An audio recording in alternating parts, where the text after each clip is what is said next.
Welcome back to the Pitwitter's Spook Shack, and welcome to day 4 of our 7 days of Halloween banquet extravaganza. Now, if you've been following the show so far, you'll know that every single day this week, leading up to the 31st of October, we will be doing a video on a different course for this macabre meal. We've started with the bread course, gone into our starter with deviled eggs. Yesterday, we showed you how to smoke some bat wings. Now, to accompany your bat wings today, we are going to be making some rather macabre funeral potatoes.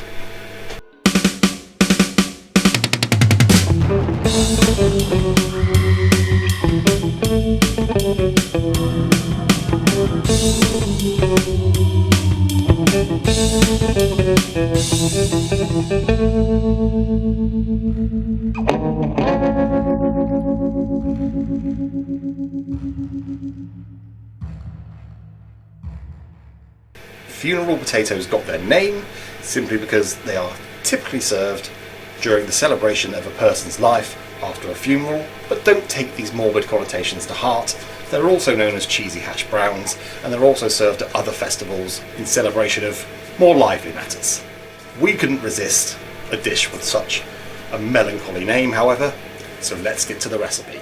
For the recipe, I'm going to need to consult my book of arcane cauldron wisdom once again. And so to make your funeral potatoes, you are going to take 800 pounds of potatoes. That's not right. 800 pounds of potatoes would be the dish I would make for Gargantula, the ever screaming, but that's an entirely different video. You, for your mortal audience, are going to want to take 800 grams of potatoes. Maris Pipers work well. You're going to want to grate those potatoes, and when I'm grating them, I tend to put them in water to somewhat prevent them from browning. And then once you've finished grating them, drain the water, place the shredded potato either in muslin cloth or in a very clean tea towel. Place that bundle into a bowl and squeeze like your life depended on it. You want to get as much liquid out of those potatoes as possible. They're never going to be bone dry, but as much as you can squeeze out will result in a better end dish.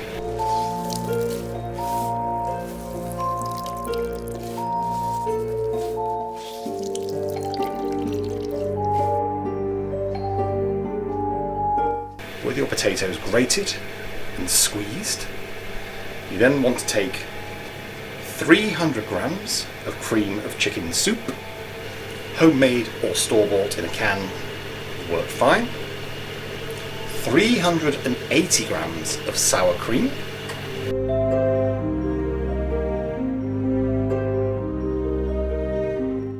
,90 grams of melted butter,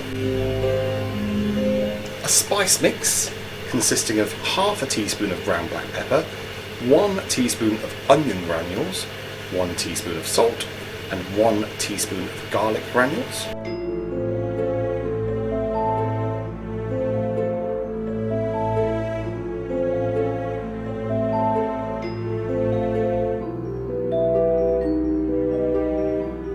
To that, you want to add your grated potatoes.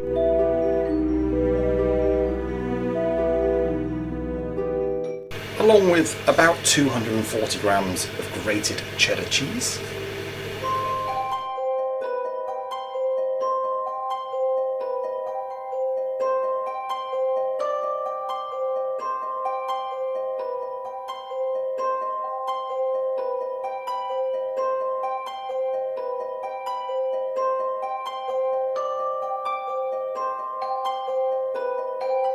And then you want to take 2 cups of cornflakes, crush them. Now, there are many ways you could do this. Some folks like to pop them in a Ziploc bag and batter them with a rolling pin. Personally, I like to do it the old-fashioned way, chuck them in a bowl, get your hands amongst it.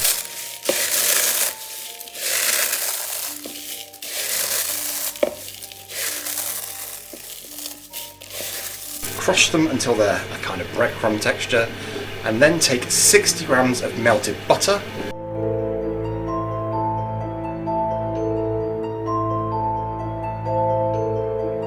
Mix that with it, and that's your crumb ready. Now with your potato cream cheese soup mix, you want to place that into a greased dish. I don't care what size the dish is, I found a square one works quite well. You do what works for you.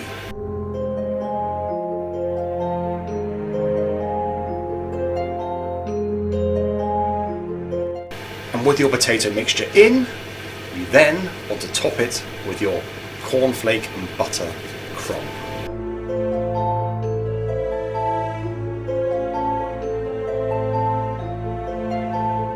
That will then all go into your oven to bake at 325 degrees Fahrenheit for about an hour and 20 minutes. Now you are going to want to check this periodically. I would check it at the 40-minute mark, I would check it at the hour mark, and then again at the hour and 20. You may need to cook it for longer than an hour and 20. You may find it's ready after just an hour. This is a dish you're going to need to babysit, because it depends on whether your ingredients were refrigerated first, and if you're cooking outside, like I am, in the elements, it's also going to depend just on how cold the evening is.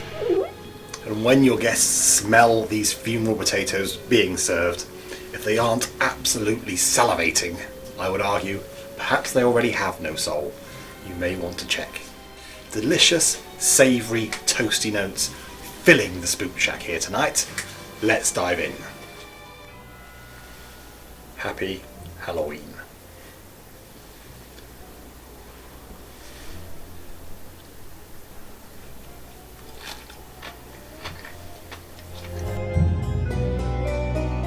The crunch of those cornflakes is devilishly delectable.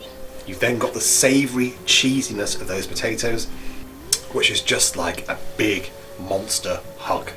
And that's going to pair brilliantly well with those spicy, little bit bitter bat wings that we smoked yesterday evening. And a funeral obviously is a place where people often want comforting. And I don't think a dish can get much more comforting than this. Full disclosure, we cook this on our trusty Ninja, and we use the smoke function. Not a traditional way of cooking, but that smoke has elevated this right to the next level. So as well as being warm, comforting, unctuous and moorish, there's just a little bit of complexity, a little bit of something to entertain your palate as you're enjoying the comfort of this dish. So perhaps, given the smoke element, we've just created cremation potatoes rather than funeral potatoes. But I've never been one to argue with tradition. So, very much hope you enjoyed this fiendish food treat. This is day 4 of 7, so tomorrow we'll have yet another instalment for you for this diabolically delicious banquet we are concocting. This is mortifyingly Moorish. I'm going in for a little more. Happy Halloween to you.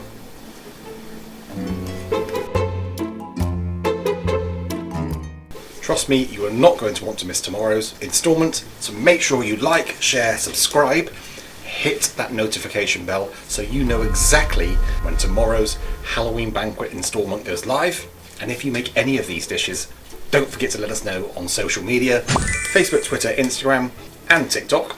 And if you want the full recipes and methods, Substack is the place to go. Thank you again for watching, a very happy Halloween to you, and don't forget, tomorrow, sure, yeah.